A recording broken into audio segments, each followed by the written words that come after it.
quiet heaviness that always sits in the air before a storm. The kind you don't feel on your skin, but sense somewhere deep in your chest. And as I walked through the long hallway of my mansion, the sound of my footsteps echoing against marble floors I'd chosen with my late husband decades ago, I kept thinking about how strange it is that a home so large can hold silence so tightly, almost like it's trying to warn you of something you're not ready to see. I reached the dining room, sunlight spilling across the 12-seat table, and found my daughter sitting alone, shoulders slightly tensed, hands wrapped around her coffee cup, as if she needed the warmth to steady herself. And when she lifted her eyes to me, I saw it, the look of someone carrying a truth too heavy to hold much longer. I sat down beside her, calm, composed, the practiced mask I've worn for years settling into place, and I asked her what was wrong. She didn't answer at first, just stared at the window, as if the answers were somewhere in the garden my husband used to walk through every morning before any of us woke up. And I felt that small, familiar ache that grief leaves behind even after decades. Finally, she whispered, "Mom, he said something yesterday." Her voice cracked, and I felt a shift inside me, a quiet alertness rising like a tide. She took a slow breath and continued, telling me that her husband, my son-in-law, had asked her if I was finally ready to step aside from the company I built with my own hands, the company where I still hold most of the shares, the company that has carried this family through fortunes, failures, and winters we thought we would never survive. My daughter said, "He didn't ask with curiosity. He spoke as if it was already decided, as if my time was over, as if my leadership was a piece of old furniture taking up space." I listened without interrupting, my face calm, my heartbeat steady. But inside, something slow and cold moved through me, not anger, not fear, awareness. People in this family forget that I am not fragile. They forget that I didn't inherit wealth, I created it. I looked at my daughter, touched her hand gently, and told her it was all right to tell me everything. And when she finally met my eyes, she said her husband believed I should hand over control before I make mistakes old people make. She said he spoke about me like an obstacle, something to be pushed, removed, or replaced. I stayed silent for a long moment, letting her words settle, letting the weight of them find their place in the room. And then I stood up slowly, walked to the window, and watched the garden my husband loved so much, realizing that the quiet storm I had felt earlier was already here, already moving toward me. And it carried a message I could no longer ignore, because my son-in-law wasn't just talking about the company. He was preparing to take what he believed I was too old to protect. If you're listening, my loves, don't forget to like, share, and subscribe so you never miss the next part of my life, because the truth unfolds slowly in this family, and every day brings a new turn. After standing at the window long enough for my daughter to gather herself, I finally turned back to her and asked her to repeat every word her husband had said, not because I doubted her, but because I needed to hear the tone behind his sentences, the confidence, the entitlement, the shape of his intentions. And she told me that he spoke casually, almost comfortably, about replacing me at the company, as if I were nothing more than a signature to be retired, an old chapter to be closed, so he could write his own. And she kept pausing between her words, like each sentence felt heavier than the last, and I could see guilt rising in her eyes, even though she had done nothing wrong. I walked toward her slowly, pulled out the chair beside her again, and sat down, letting the calmness in my voice steady her breathing, because she looked like someone who had seen a future she didn't know how to stop. She told me he had been meeting certain board members, quietly, discreetly, and that he believed the company needed younger leadership, leadership with modern vision. And I realized his plan wasn't sudden. It was structured, timed, layered behind smiles at family dinners, built through quiet observations of my routines, my habits, my age. She said he even joked lightly, like a man who thinks he's charming, that I should take my remaining years to rest, travel, enjoy life, and not burden myself with numbers and meetings. My daughter shook her head fast, wiping her eyes, embarrassed to even repeat it. But I needed to hear it, every piece, because I know how power shifts in wealthy families, how ambition hides in politeness, how takeover begins with whispers and ends with signatures. And I felt an old part of me wake up, the part that negotiated with men 3 times my size without raising my voice, the part that protected the company when my husband fell ill, the part that held the family together when everything else threatened to fall apart. My daughter grabbed my hand then, squeezing it like she used to do when she was a little girl, and she whispered that she didn't want to lose me, not to age, not to manipulation, not to someone she once trusted. I lifted her chin gently and told her something I hadn't said in years, that no one takes from me what I am not ready to give, and I am far from done. I stood up once more, smoothing the front of my robe as a sense of clarity settled over me, and I told her to get dressed because we were going to the company together, not for a confrontation, not for a scene, but for something much quieter and far more powerful.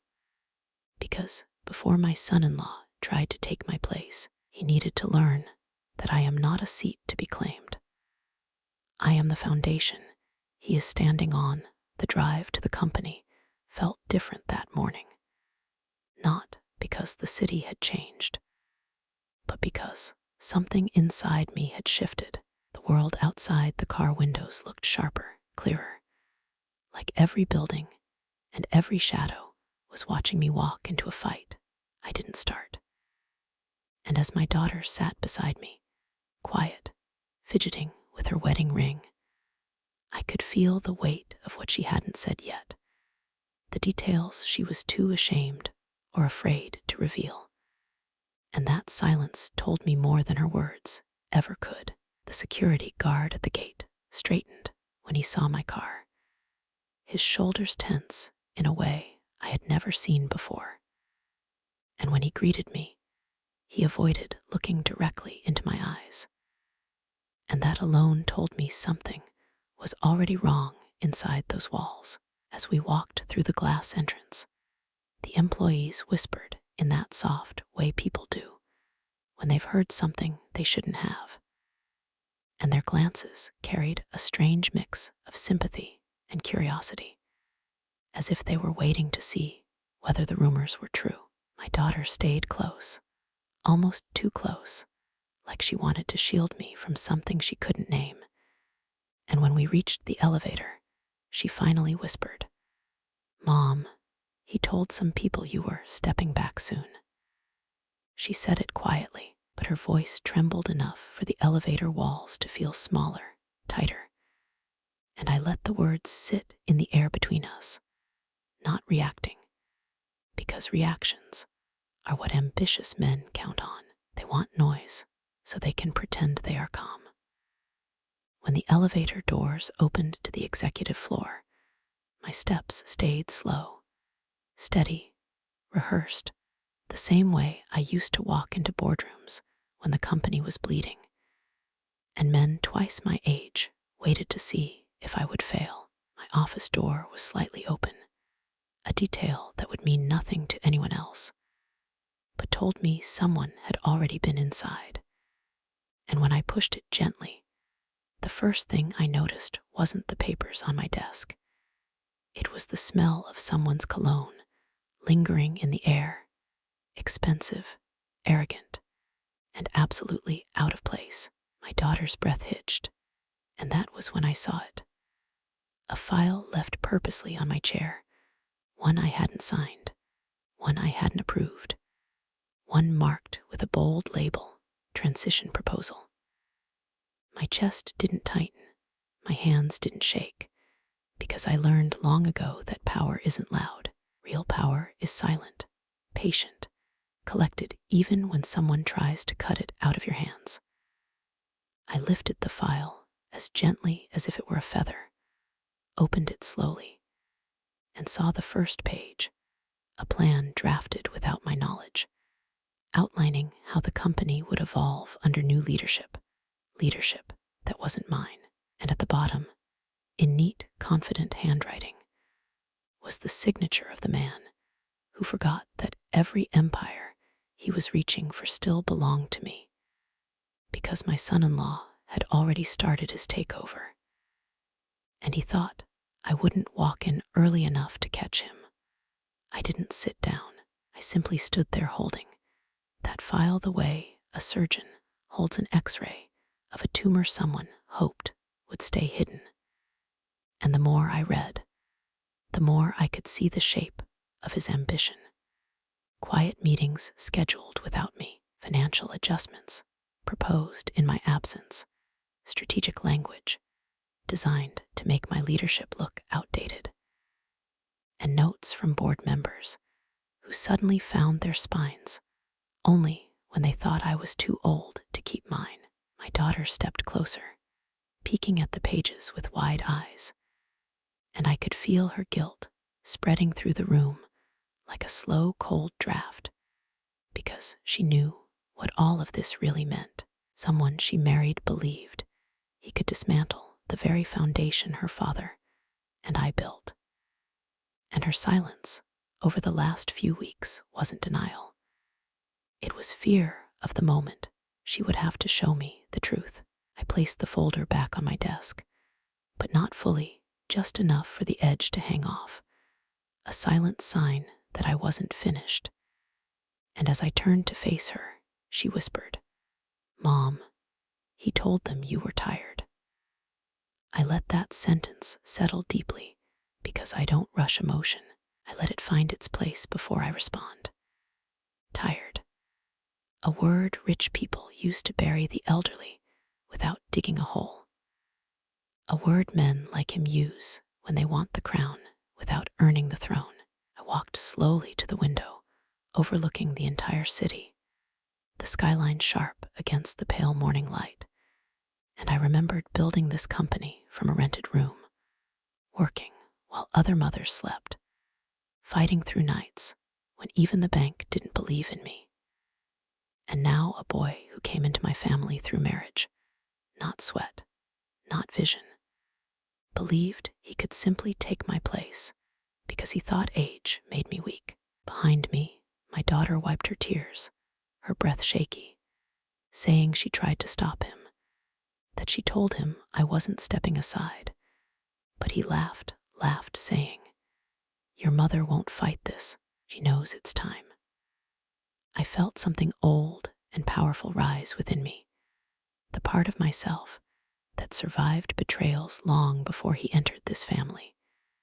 And I told her in a voice still calm, still steady, that people like him mistake silence for surrender because they've never seen what silence looks like before the strike. Then came the soft knock, too confident for an assistant, too slow for someone nervous.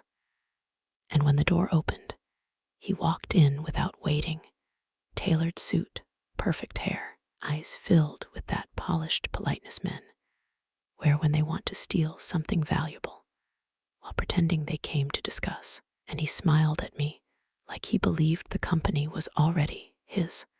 I stood there, with his voice still echoing in the room, telling me I should step aside, like I was some old guest who stayed too long. And even though my face stayed calm, something in my chest shifted, because the company he talked about so casually was the only thing that kept my children fed when they were small, and I had nothing but late nights and cheap coffee to push me through. So I watched him walk around my office like he owned the air in it, touching the framed contract that had my name alone at the bottom. And he told me again, slower this time, that fresh leadership was needed and that he was only thinking of the family. But I saw his eyes, and they told a different story, a hungry one, the same hunger I saw in men who used to ask me for small loans back when I was climbing, and they were slipping. And I remembered quietly how he once came to me with trembling hands, asking for help to cover a mistake he made in the company account when he was new, and I covered it without telling my daughter, because I wanted him to feel safe in this family, not exposed. And now that same boy stood in front of me telling me to move out of the way like he built the place brick by brick, and I kept my voice steady when I asked him what exactly he wanted from me. But he didn't answer right away. He just looked at the chair behind my desk like he could already see himself in it, and I felt something cold run through me, because for the first time I realized he wasn't talking about change. He was talking about control, about pushing me out before I could stop whatever plan he already set in motion behind my back. And the hallway outside went quiet, almost heavy, and I knew I had to keep my mask tight, because if he saw even one crack in me, he would push harder. So I told him calmly to sit down and explain himself properly. But instead he smiled, a quiet, slow smile that didn't reach his eyes, and said the board had been talking about shifting power, which made my heart knock once, hard, because the board doesn't move without me, not unless someone whispered to them long enough to make them forget who signs their checks. And as he leaned in to tell me there were meetings I didn't need to attend anymore, I felt the ground tilt just slightly under me, not from fear, but from the shock of realizing he had planned this day for a long time, maybe from the moment he married my daughter. And before I could say another word, he gave me a final line, calm, polite, almost sweet, saying the company needed a new face. And that's when I noticed something on his sleeve that told me he hadn't come up with this idea alone, and that someone else in this family had been pushing him toward this moment, someone I thought I could trust.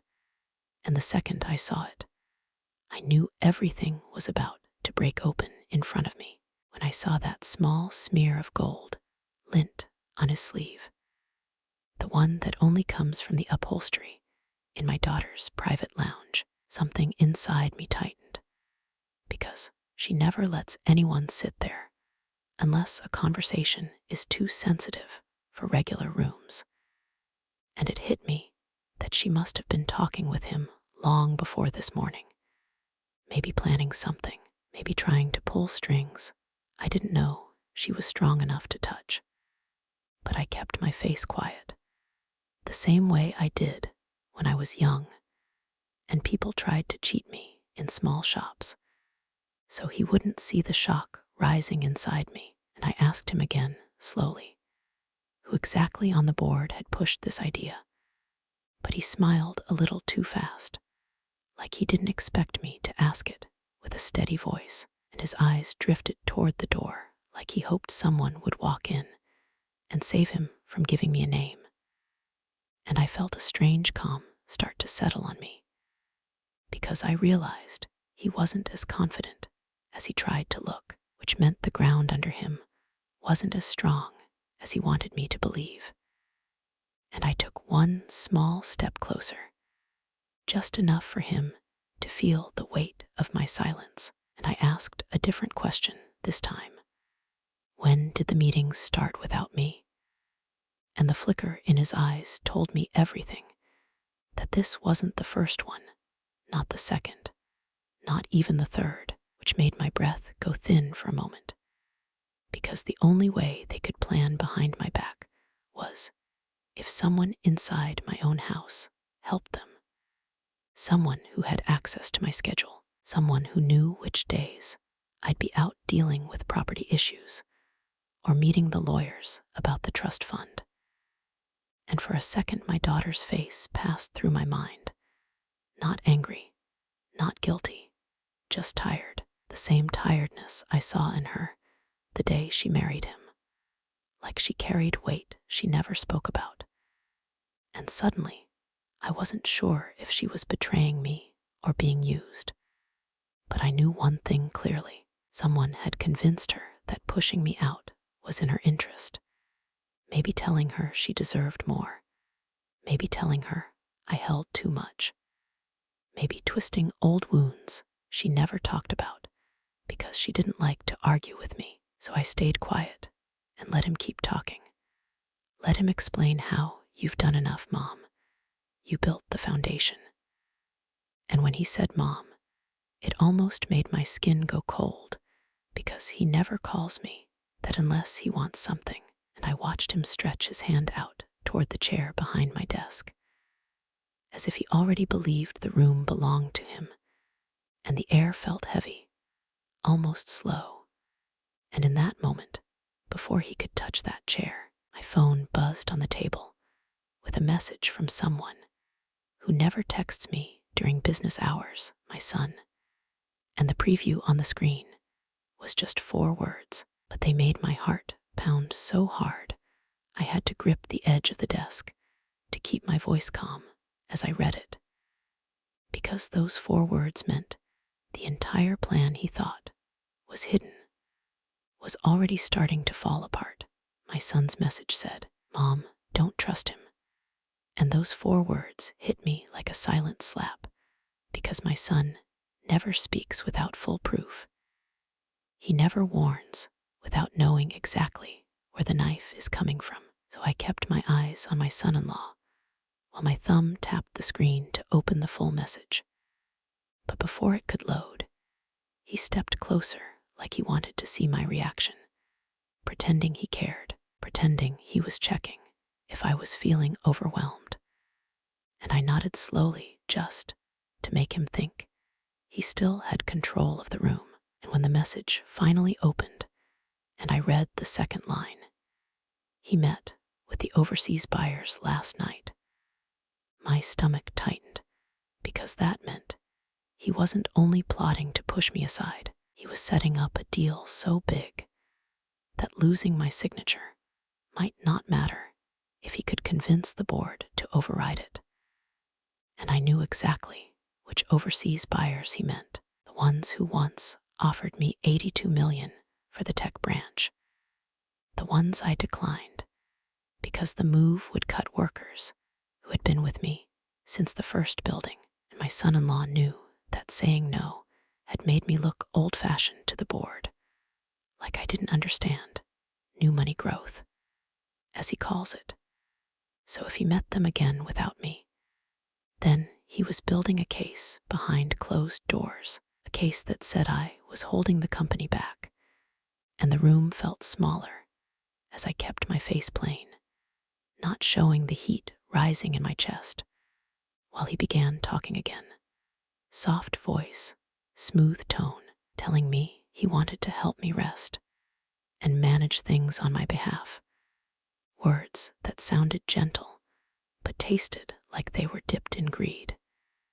And I let him talk, because every lie he told was giving me more proof, more reason to stay still and let him dig his own trap. And while he kept speaking, my phone buzzed again. Another message from my son, this time a picture. And when I opened it, my breath stopped for a second, not afraid, but shocked, because the picture showed my son-in-law shaking hands with one of the overseas buyers inside a hotel suite I recognized immediately. A suite that costs $14,000 a night, meaning this meeting wasn't casual. It was planned with money behind it, big money. and something else in the picture made my heartbeat jump. Standing slightly behind them, angled toward the camera like she didn't know the photo was being taken, was my daughter, and her face wasn't angry or proud or excited.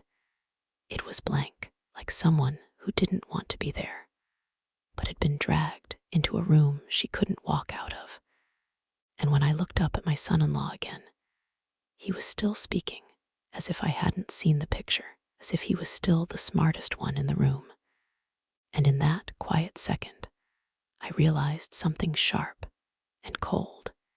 He wasn't just trying to push me aside. He was trying to use my daughter as the key to lock the door behind me.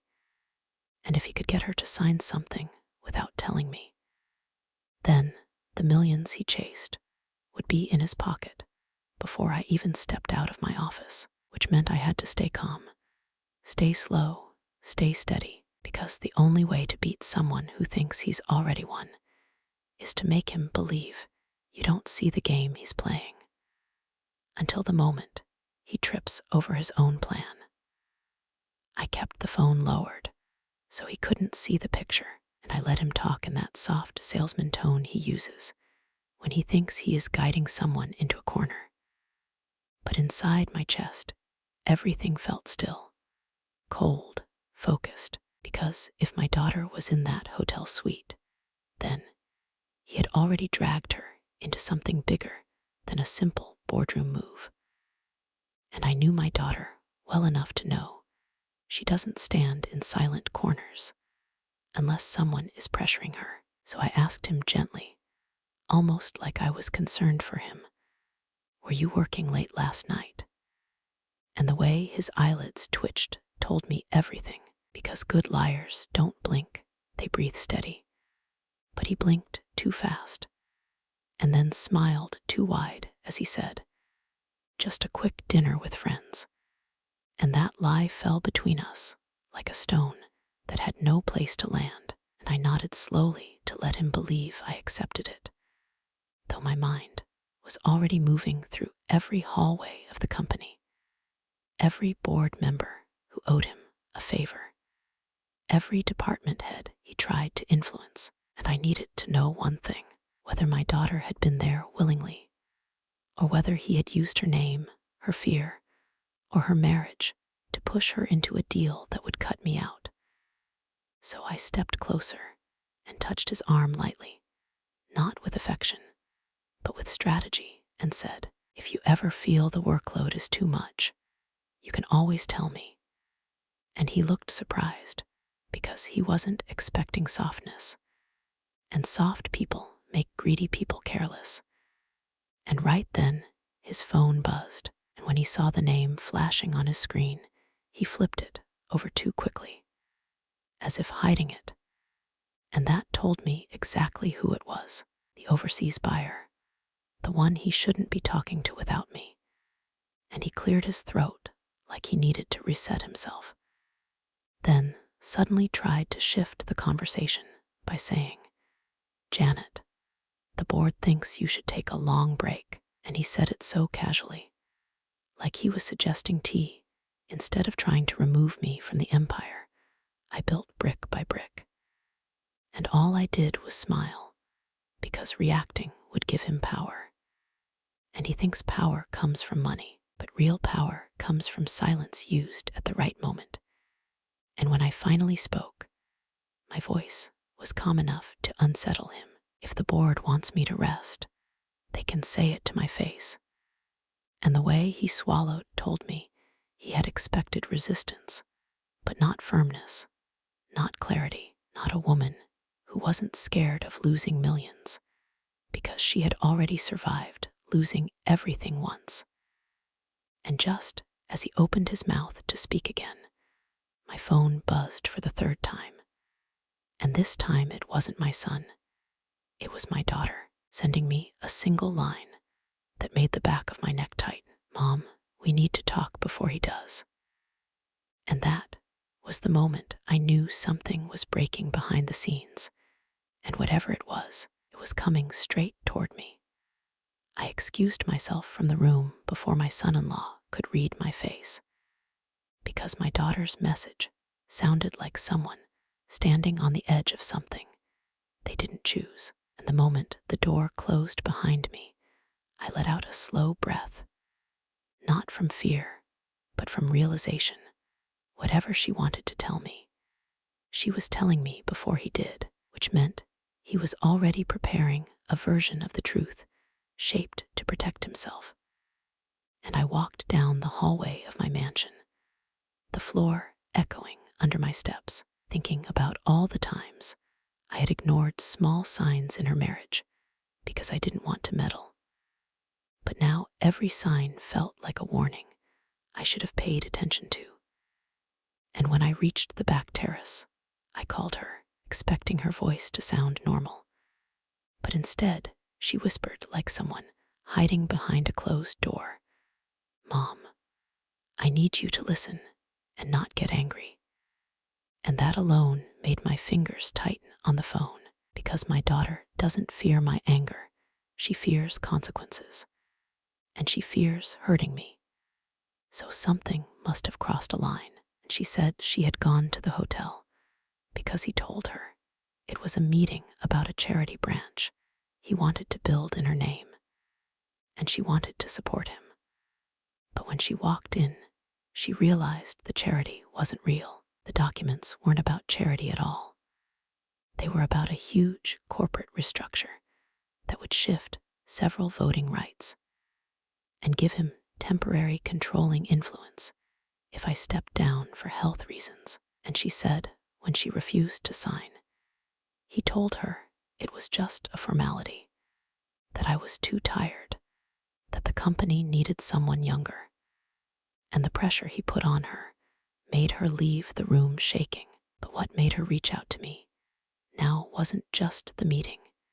It was the conversation she overheard on her way out, where one of the buyers said, "If Janet doesn't step down voluntarily, we'll move without her." And the way my daughter's breath trembled when she said it made something cold move across my shoulders, because that meant they weren't just pushing me.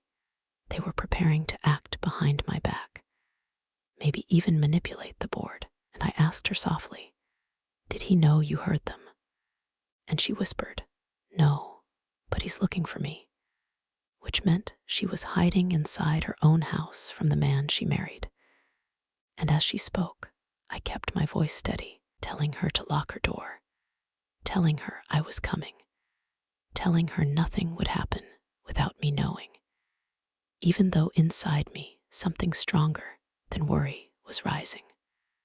Something I only feel when someone thinks I'm weak enough to remove. And right before she hung up, she said one last thing that tightened every part of me. "Mom, they mentioned your shares. They think they can get them without your signature." And in that moment, I knew my silence was over, because someone was planning to steal the company I built, and they didn't realize I was about to walk straight into the middle of their game. I headed straight to my car without telling anyone, because if my son-in-law realized my daughter had warned me before he could twist the story, he would move faster. And greedy men always act reckless when they feel time slipping away. So I drove toward my daughter's house with the kind of quiet focus I only get when something inside me shifts into protection. And the roads felt longer than they should, every red light testing my patience, every mile reminding me how much I had ignored for the sake of keeping peace between families who only respected money, not the person who earned it. And as I approached her gated driveway, I saw something that made my jaw tighten. A black luxury car already parked outside her home. His car, the one he only uses when he wants to impress or intimidate. And I knew instantly that he wasn't there to talk. He was there to manage the situation before I could reach her. So I parked a little farther down and walked quietly along the side hedge, listening before knocking. And through the window, I heard his voice, calm, too calm, saying, If you don't cooperate, everything your mother built is going to fall apart. And I can't help her if she refuses to help herself. And the way he framed his greed as a favor made my hands curl at my sides. But my daughter's voice cut through the room, shaky but firm as she said, "I'm not signing anything without her." And the silence that followed was the type that comes before someone shows their real intentions, the type that tells you a person has run out of patience. And I stepped inside before he could take that next breath, before he could turn pressure into something worse. And when he spun around, the shock on his face cracked the mask he wore like expensive paint peeling under heat. And I said softly, "I didn't know you were handling company problems in my daughter's living room." And he tried to recover with a smile, a slow, fake one that didn't reach his eyes, as he said, "Janet, I was just explaining the board's concern." And I walked past him, close enough to feel the tension rolling off him, and placed my hand on my daughter's shoulder, letting her know she wasn't alone now, letting him see that whatever he planned was already losing ground. And I told him, still calm, still steady, "You should be very sure of the people pushing you, because once I walk into that boardroom, every person you're counting on will have to choose whether they want to follow you or the woman who made them wealthy." And something flickered in his eyes, not fear yet, but the beginning of it. And then, in a voice too controlled, he said, "You're making this harder than it needs to be." And I smiled a little, because he still didn't understand who he was dealing with.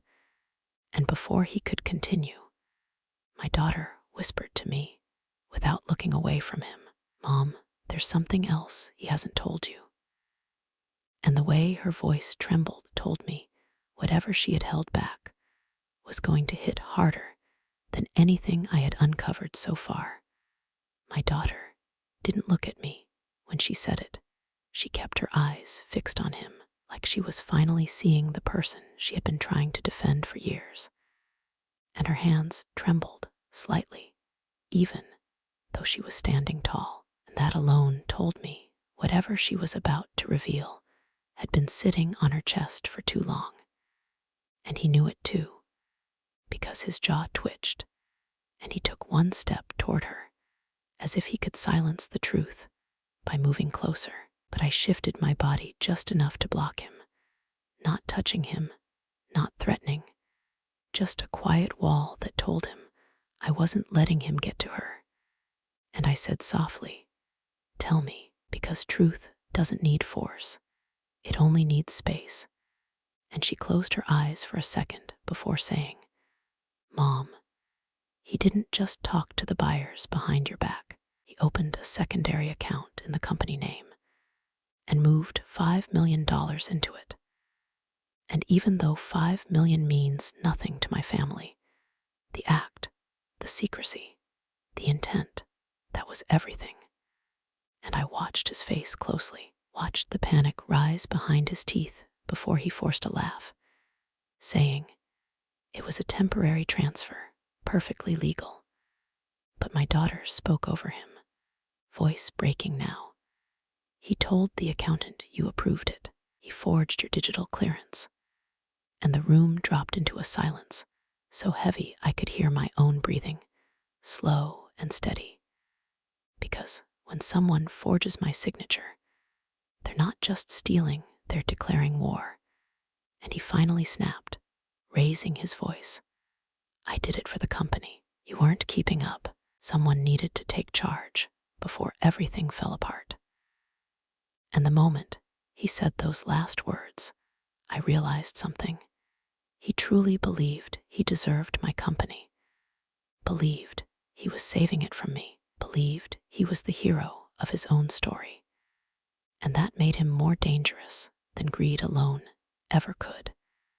And I stepped toward him, close enough to see the fear he was trying to hide, and said in a quiet voice that made him swallow hard, "If you needed power, You could have earned it. Instead, you stole it.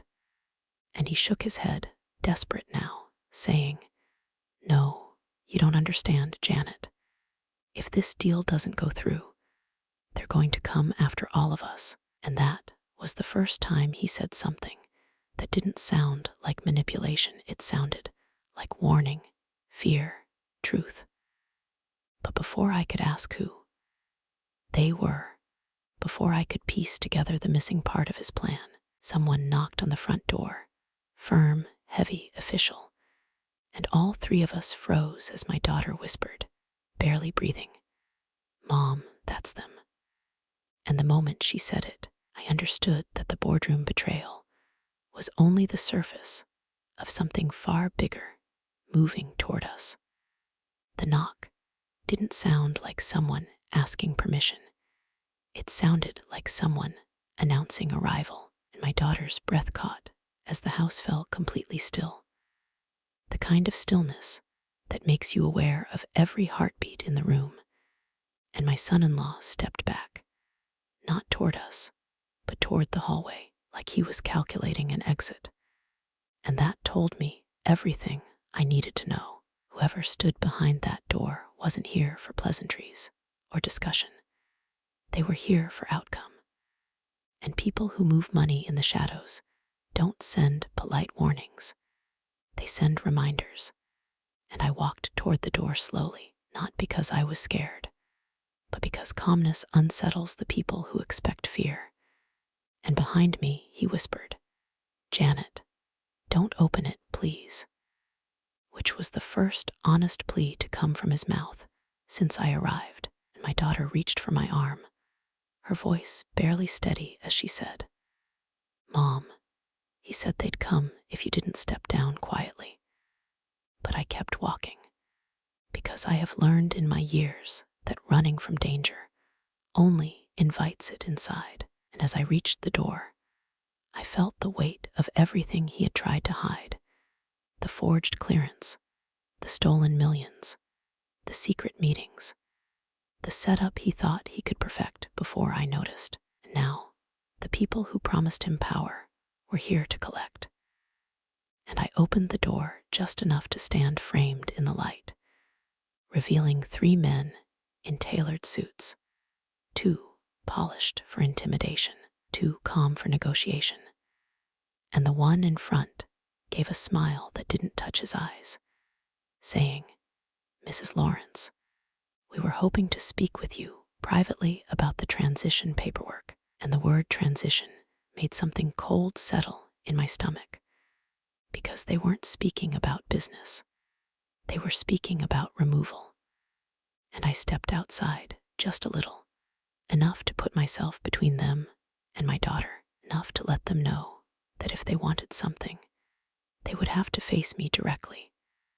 And I held the door behind me with one hand as I said, "I don't sign papers on doorsteps."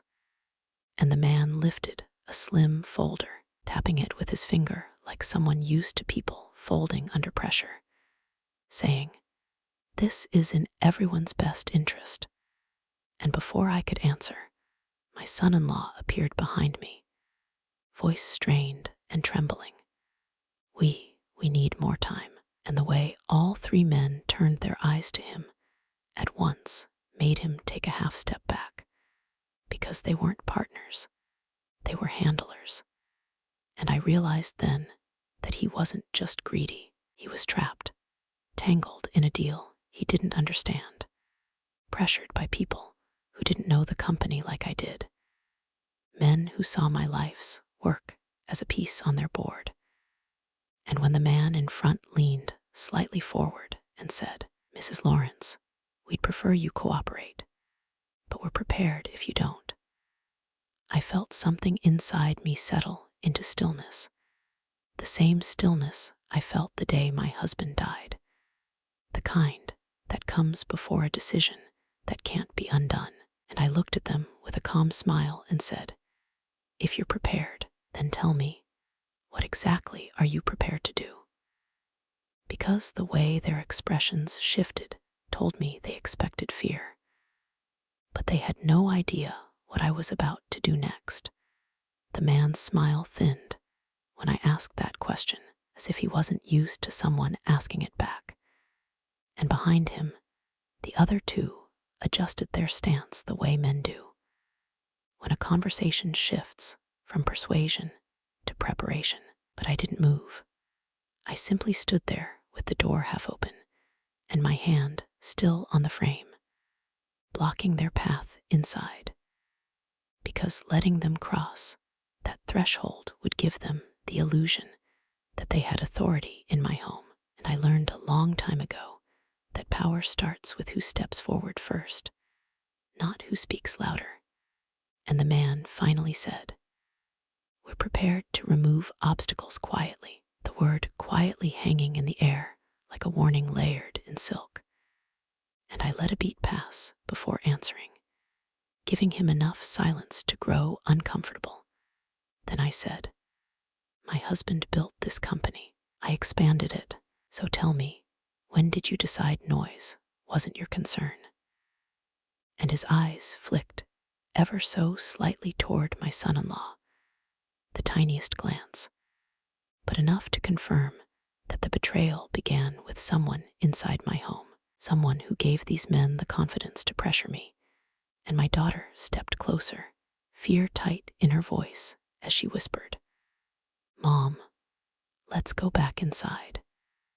But I kept my eyes locked on the man as I said, "No one becomes this bold unless they think they've already won." And that made him exhale in slight irritation, like someone forced to reveal a card earlier than planned. And he tapped the folder against his hand again before saying, "The board is hours away from voting. Your stepping aside makes the process smooth. Resistance complicates things fiscally and personally." And my jaw tightened at that last word, because personal threats are the last resort of men who believe money buys silence. But my silence has never been for sale, and I finally stepped back, not in retreat, but in invitation, and held the door open wider as I said, "If it's personal business, then come inside and say it to my family."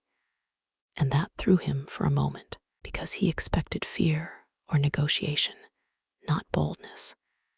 But stepping into my home meant stepping under my rules, under my cameras, under my control. And yet, he entered anyway, confident enough or desperate enough to gamble. And as the three of them stepped into the foyer, my son-in-law's face drained of color, because he knew what came next wasn't a business conversation, it was accountability.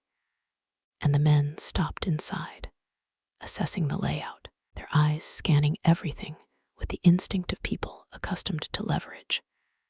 And the leader finally said, "Mrs. Lawrence, we can't afford delays. The assets need to be transferred today." And I smiled faintly, because now the rushing made sense. They weren't afraid of me. They were afraid of time, afraid of something closing in on them. And my daughter squeezed my arm softly, whispering, "Mom, please tell me you have a plan." And I kept my voice quiet as I answered, "I always have a plan," before turning back toward the men and asking, "What happens if I refuse to sign?" And the way the man hesitated, just for a heartbeat, told me the answer was something they weren't ready to say out loud. I leaned forward slightly, my fingers brushing the edge of the desk, because even though my heart was hammering, I had to stay calm enough to think. And Michael's eyes didn't meet mine. They were fixed on the floor, like someone afraid of revealing too much. And I asked him again to speak clearly, slowly. And that's when he whispered the name that made me freeze. "It's your son-in-law, Mom. He's been meeting with outside investors without your knowledge, and they've been drafting documents in your company's name." My chest tightened as though someone had gripped it from the inside, because I already knew he had planned behind my back. But hearing it confirmed made it all real. He wasn't just greedy. He was strategic, dangerous, and entirely unafraid of the consequences. I let the silence stretch between us for a few seconds, the kind of silence that forces someone to spill more than they planned. And Michael's lips parted, his voice low. He thinks he's protecting the family, but it's not just that. He's moving fast. If you don't act now, they'll execute the plan tomorrow morning, and your shares, he swallowed hard, will be compromised before anyone realizes. My hand went to the edge of my chair as I felt a cold, sinking weight in my stomach, not from fear, but because I understood exactly how much power I was about to have to reclaim in a matter of hours. And my mind raced through every conversation I had ever had with him, every subtle signal I'd ignored, every moment I'd trusted him without proof. And I realized that this wasn't just about money. It was about control, trust, and the life I had built for my children, the legacy I had fought for all these years. I stood slowly, letting the calm mask settle over my face, because fear or anger would only give him more confidence. And I told Michael to gather everything he had on the board meetings, transfers, emails, everything. And as he nodded, I could feel a shift in the air, a tension that pulsed like a heartbeat around the room. And I knew when I walked into the office later that day, the people who thought they could manipulate me would see a different Janet, one who had already seen their moves, anticipated them, and was ready to counterstrike before they even realized the boardroom was hers. And as I stared at him, my voice quiet but deadly calm, I said, "Then we have no time to waste. Let's uncover every step they've taken, because the moment they think I'm asleep at the wheel, I'll show them who really controls this house and this company." And in that instant, I knew that what they thought was an easy takeover would become their worst mistake. I walked out of my study with Michael's words still echoing inside me, and the quiet hallway felt heavier than usual, like the house itself knew something was shifting beneath us. And as I moved toward the staircase, I heard soft footsteps behind me, my daughter, Lisa, standing halfway down with her arms folded tight across her chest, her face pale in a way that told me she'd heard more than she should have. She didn't speak at first, just watched me with eyes that searched for something she couldn't name. And when she finally whispered, "Mom, what's happening?" her voice cracked like she already feared the answer. I walked up to her slowly, steadying my breath, because I needed her calm, not terrified. And I told her in the quietest tone that I suspected her husband was making moves behind my back, and her knees faltered like the truth hit her harder than she expected. But she tried to keep her composure, insisting he would never go that far. Yet her voice trembled, and that tremble told me she had already seen signs she was trying to forget. I placed my hand gently over hers and said nothing more, because explanations would only open wounds she wasn't ready to face. And instead, I asked if she had noticed him leaving late or whispering on the phone when he thought no one was watching. And the way her eyes dropped confirmed everything. She started to shake her head like she wanted to defend him, but her lips wouldn't move, and that silence was louder than any confession. I guided her down the last steps and into the living room where the morning light spread across the marble floor in long, cold lines. And as she sat, she whispered, "Why would he do this to you, to us?" And I looked at her carefully, trying to soften the truth while hiding the storm building inside me. And I said, "Because some people mistake kindness for weakness, especially when money is involved." She stared at the floor, breathing unevenly. and I felt the weight of her fear pressing into my chest. But there was no time for comfort. Not yet. Not when the clock was running against me. I told her gently that she should stay out of this, that what was coming next would be between me and the people who thought they could corner me. And though she nodded, her fingers tightened around mine like she didn't want to let go. Then, just as I stood to walk away, her phone buzzed on the table, her husband's name flashing across the screen, calling her at a time he never called. And she looked at me with eyes full of dread, whispering, "Mom, he never calls me this early." And right then, I knew he had sensed something. He was moving, and he was moving fast. I didn't answer my daughter's phone. Instead, I took it gently and placed it face down on the table, because whoever was calling wasn't there to have a conversation. They were trying to send a signal, and I knew the kind of signals greedy men like him send when they think the game is slipping away. And I walked toward the front window, the sunlight cutting through the curtains, falling over the polished floor like sharp lines, reminding me how carefully every step must be. And I thought about the meeting that had been scheduled, the secret transfer, the forged signatures, and all the little manipulations he'd built like a house of cards over months, thinking no one would notice, thinking I was too old, too careful, too slow to catch him. And I felt the surge of clarity that only comes when danger presses close. Every person who underestimated me in this family was about to find out that patience is just a mask for strategy. I turned toward Lisa and told her to stay calm and trust me, even though the tremor in her hands gave away her fear.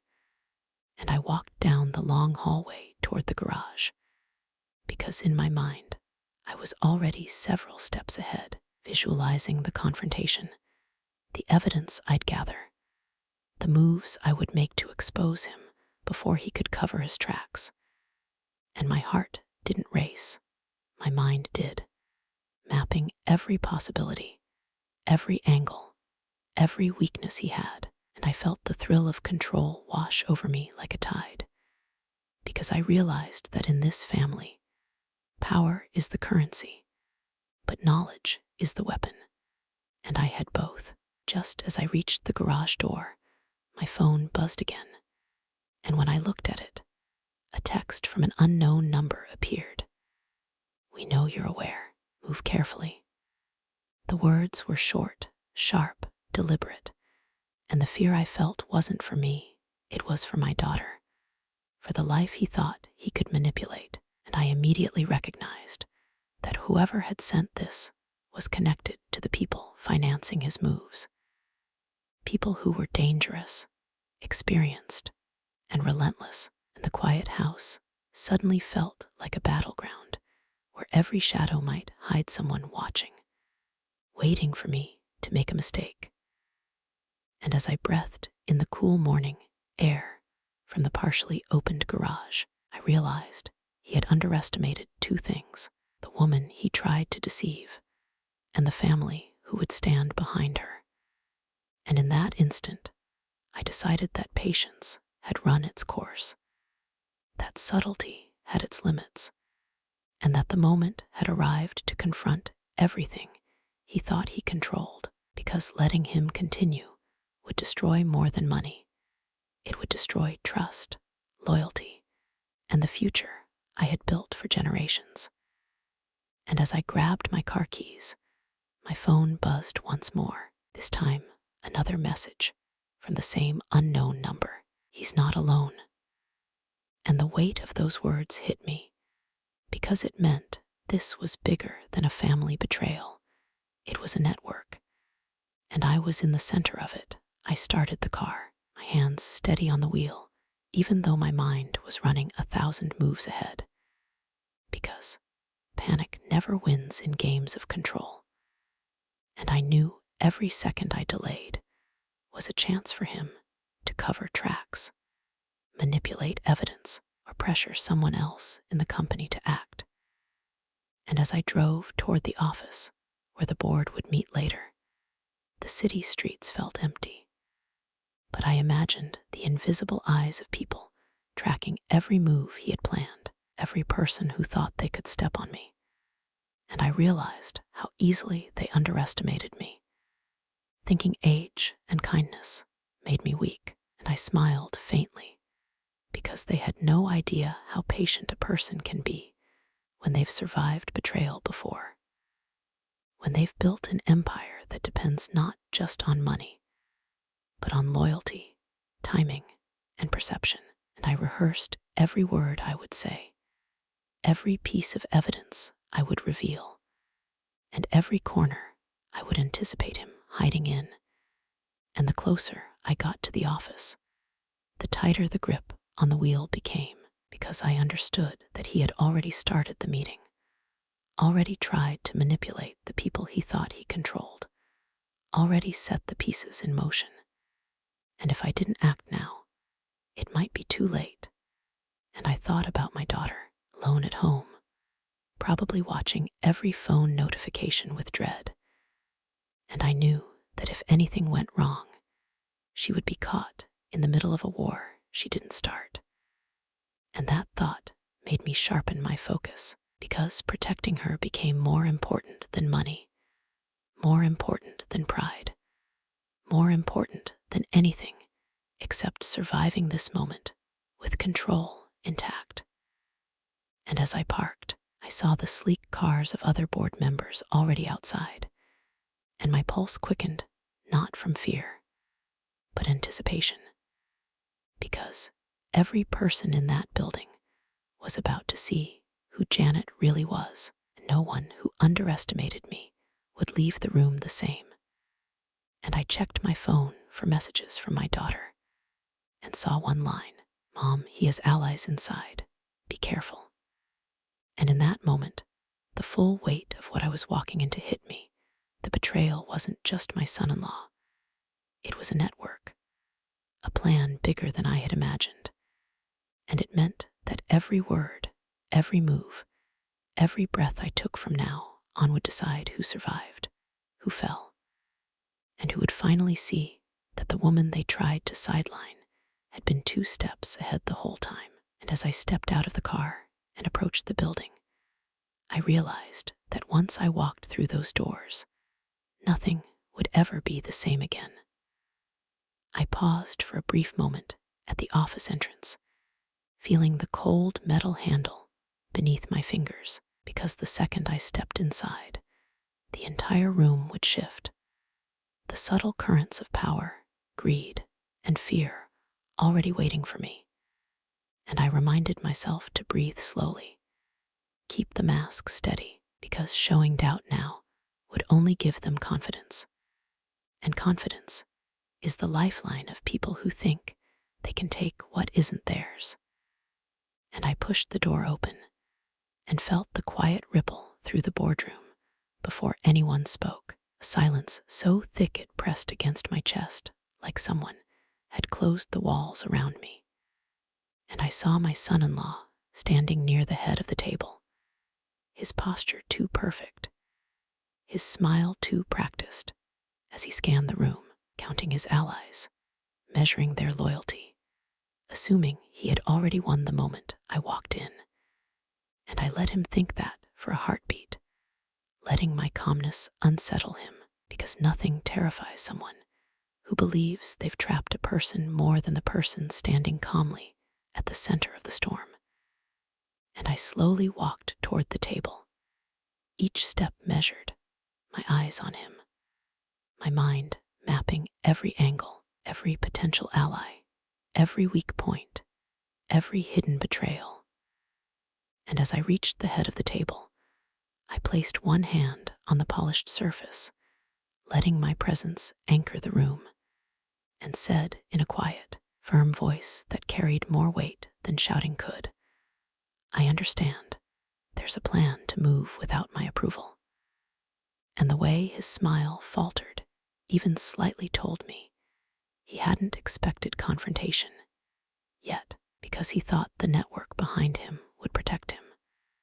And they might, if not for the fact that I had already anticipated their moves, studied the transfers, the emails, the meeting logs, every single detail that showed their intentions. And as all eyes in the room shifted to me, I continued, "You may have believed you could act quietly, but every step you've taken has left a trail, and I know it all." And the silence stretched so long that you could feel the tension snap in the air, like a wire pulled too tight. And then he opened his mouth to speak, to defend, to manipulate. And I let him start before I said, "But what surprises me more than your ambition is your arrogance. You assumed no one would notice, that no one would protect what belongs to the family." And I watched his hands clench the edge of the table, the first real sign of fear crossing his calculated face, because for the first time he realized he wasn't in control, not of me, not of this room, not of the game. And before he could regain composure, I said, calm and deadly, "And if you think your allies here will choose you over me, I suggest you look again." And the way their faces shifted, the hesitation, the uncertainty in their eyes, told me that the battle had only just begun. And I held every advantage. I let my gaze sweep over the room, watching every subtle shift in posture, every flicker of doubt in the faces of people who had thought loyalty could be bought with proximity to money. And I realized that all the whispers, all the alliances, all the secret agreements were now visible in the way their eyes darted, in the hesitation of their hands hovering over documents, in the barely perceptible tightening of their jaws. And my son-in-law stood frozen, half a step back, realizing that the careful structure he had built over months was cracking like thin ice under pressure. And I let a calm smile settle on my face, because fear is contagious. And the moment they saw I wasn't afraid, the room began to bend to the truth. I am Janet Lawrence, the woman who built this empire, who expanded it, who holds the shares, who dictates the flow of everything they crave.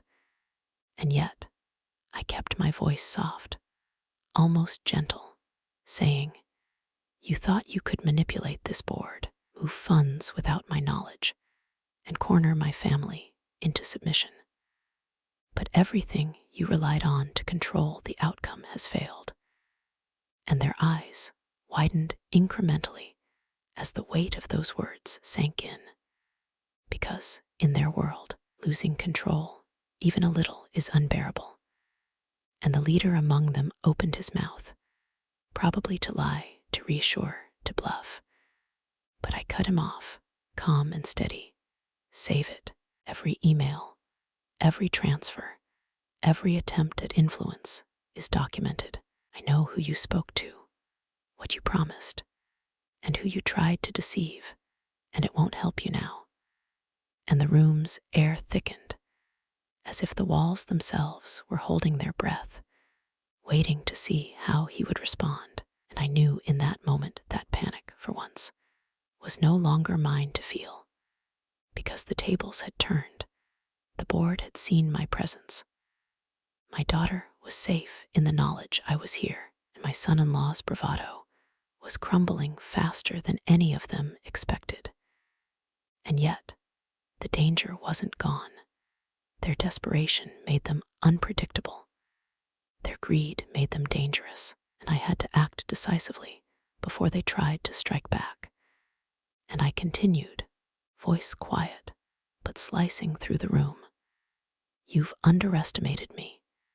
You've underestimated what family means, and now you will see that nothing can be taken quietly. Nothing can be moved without consequence. And every step you take against us will be met with a strategy you cannot anticipate." And my daughter's eyes met mine briefly, a mix of fear and relief, because she knew I had control. And my son-in-law's lips pressed into a thin line, the first crack of recognition that he had walked into a trap of his own making. And as I paused, letting silence hang heavier than words, I knew the moment had come to reveal the final piece of proof, the evidence so undeniable, so sharp. It would end their schemes in a heartbeat. And the room waited, because they sensed the storm they had brought into my house. I slid the envelope onto the glossy boardroom table with a slow, deliberate motion, watching the way every pair of eyes followed it, like predators suddenly unsure who among them was being hunted. And I kept my face composed, the same calm mask I had worn through worse storms, because showing emotion was a luxury I couldn't afford around people who had already tried to take everything from me. My son-in-law stared at that envelope like it contained a weapon, which in a way it did, because inside it was the final proof of what he had been doing behind my back. The hidden accounts, the unauthorized fund movements, the contract drafts he had signed without authority, the email threads where he promised pieces of my company to outsiders, as if they were tokens he could toss across a table. And I gently tapped the envelope with one finger and said, "Go ahead, open it," keeping my voice soft, because softness unsettles guilty men more than anger ever could. And he hesitated before reaching out, the tremor in his hand, small but visible. And the board members leaned forward, suddenly hungry for the truth, for the humiliation, for the shift in power they sensed coming. And when he finally tore the flap open, the color drained from his face, not gradually, but in a sharp, unmistakable drop, as if he had been punched in the chest with the reality of what he was holding. And I let him read in silence, the room so still that I could hear my own breathing. And after a few seconds, one of the directors blurted out, "Is that real?" The kind of question that reveals panic, not curiosity. And I responded with steady precision. "Every page is verified, time-stamped, cross-checked, and notarized. Nothing in that envelope is speculation. It is fact." And the shift was immediate, the board members pulling away from my son-in-law, as if guilt were contagious, their chairs scraping slightly across the floor as alliances dissolved right in front of him. And he looked up at me with something I had never seen in his eyes before, not arrogance, not entitlement, not confidence, fear, the real kind, the kind that appears when a man realizes he has finally pushed too far. And before he could speak, I leaned in just slightly, keeping my voice low enough that the quiet made the words heavier. "You thought you could corner me. You thought my age made me weak. You thought family ties meant you could take without asking and tear down what we built. But you forgot one thing. I've survived more battles than you've ever seen, and I don't lose what belongs to me." And the silence that followed was cold and sharp, because they all knew I had just ended the game he tried to play, but they didn't yet know the consequence I had already prepared for him. And as he opened his mouth to beg, explain, or justify, I raised one hand gently, stopping him, because I wasn't finished, and the next words I spoke would decide everything.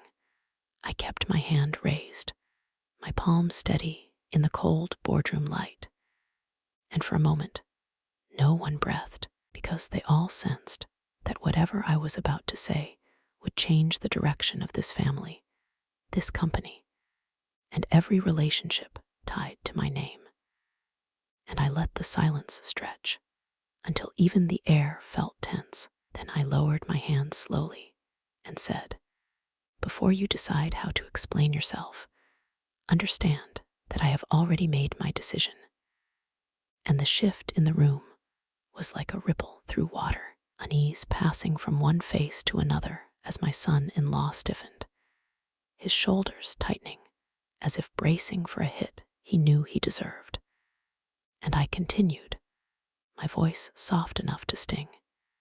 You tried to remove me. You tried to walk into a legacy you never built. You tried to turn my children against me. And when that wasn't enough, you tried to buy pieces of this company like scraps at a market stall. But you forgot something important. This empire didn't happen by accident. It happened because I learned to watch men like you long before you learned to manipulate them. And he swallowed hard, his eyes flicking from me to the directors, who now sat like an audience, waiting for a verdict. And I opened the second folder I had brought, thicker, heavier, and slid the first document toward him, saying, "This is your removal from every operational role effective immediately." Then another document. "This is the reversal of every unauthorized transfer." Then another. "And this is notice of investigation into your conduct." And he stared at the papers like they were fire, because they were burning everything he thought he controlled. And I added softly, "You will step aside, not because you asked me to, but because you have no ground left to stand on." And he leaned back in his chair, deflated, the arrogance dissolving into a quiet panic. And my daughter, who had been silent the whole time, reached for my hand under the table, her touch faint, but full of something she had been scared to show, trust. And I squeezed her fingers gently, reminding her without a word that I was still here, still holding the weight she thought she had to carry alone. And as the board members shifted into acceptance, into alignment, into the inevitability of the decision, I closed my folder and stood, letting the chair push back with a soft scrape, and said, "Meeting adjourned," because there was nothing left to argue, nothing left to steal, nothing left to question. And when I walked out, my step steady, my daughter following, my voice low as I whispered to her, "You're safe now," I felt the truth settle inside me like quiet armor, not heavy, just certain. And as we reached the hallway, where everything sounded softer and more alive than that room, full of greed, I turned to the invisible audience I always imagine when I tell my stories, and said gently, "If you're still here, thank you for walking through this day with me. Don't forget to like, share, and subscribe. It helps more than you know," because I knew this chapter was closed. But our story is far from over.